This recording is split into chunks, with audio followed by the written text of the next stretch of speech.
ban Draven and the Castle. They got the last one, which has been for the last few games. They can even change that one if they want to, unless they know the Covenant Wolves have a specific Hello, structure Anna. and they really are afraid of it. But the Wolves here, you Hello, ban Anna. Zed and you ban the Alright. He picked Diana. What's and OC he had a earring? performance in the fights on I it. haven't initialized yet. Excuse me for a moment. Maybe trying to tell you to Initialization completed. To stop me talking at any time, say, Anna stop talking, or, shut up Anna. For help, say tell me about yourself. To find out what my settings currently are, say what are your settings. My current settings are as follows. My wiki is turned off. My personality is turned off. Currently, I am not set for a specific ship. For my commands to function at top level I should be loaded with a ship profile. To do this, just say load up Anvil Hornet, or load profile for 325i. don't play as aggressive around the mid lane. Load so they will try to 350R. get punished for it. The Lulu ban will Okay. be the next Go one. for it. The leader is simply The base of outmatching Machine everyone. from It's like they're H2K. on a I wouldn't think the whole Wolves would other try to go level. back to that one. Nicely done. So it makes perfect sense in this situation. Yeah, I mean, sure they could potentially get it because H2K has shown they don't really care about the Wolves picking it, but it's not the playstyle you want to use if you are to beat H2K. Go back to early, aggressive. You'll often hear people lanes where grunting you about can max engine well output, where it's a but give good me game. precise This time maneuvering just around, as any day. don't make the same mistakes in terms of items and in terms of objectives you're looking at. With the season rapidly approaching, it's going to be interesting to see who, if anyone, really establishes themselves as a rigorous side. You got to wonder if this is the See point where the Maokai locked for Odoamne 7-0 and counting. and counting. So it'll be his 8th game on it now. So Ari is open if they want it in the mid lane. It was a good pick for Soren beforehand. Look at this!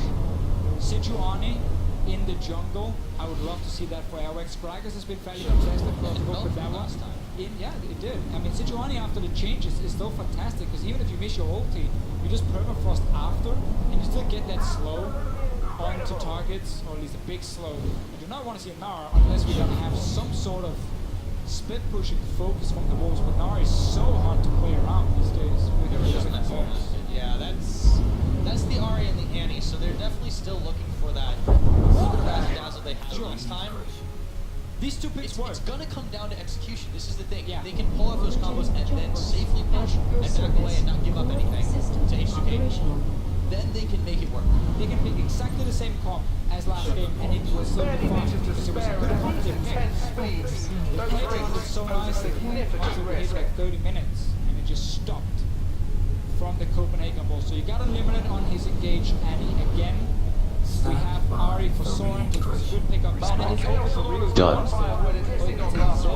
Everyone's asking if any of the Zed obviously has a bit more kill pressure than Diana in the laning phase. At your service. A lot more. Core But system Sejuani operational. is open. We saw game 1 from Lulax. I don't see why you wouldn't pick it here unless you want the Gragas, but for me, Sejuani is still the top pick of the tanks. I think it makes perfect sense. This is kind of going back to H2K's position from game 1, which was, the race trackers getting in their favor much earlier on. So the only thing that's missing from it so far is, of course, the Ari and the Jinx. Now they can't pick up the Ari. You can still get the Jinx retarded. But the Wolves have to find an answer for this. There's already, again, a massive front line for them to have to wear through.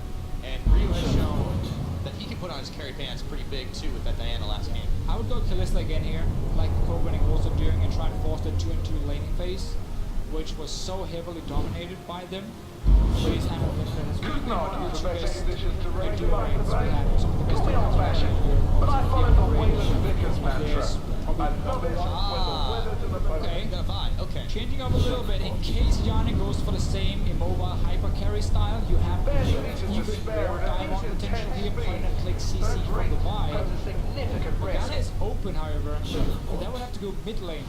Which Pretty much mid lane. it's not been a real champion at this split. He's I been feel like all focused on assassin. in that chain of events, they felt safe because the threat had already been picked. Yeah, exactly. They see the top lane, okay, that's locked in as Maokai. They see the support, You okay, that's fastest locked in as lap time. Thresh, and we know Rio plays assassins, so they're obviously not expecting a Morgana to come in and try to nullify that Vi. Let's see what they do go with. The Zillion's middle Got looks Ana here again. You got a to fantastic lock him in. You got a great comp to dive on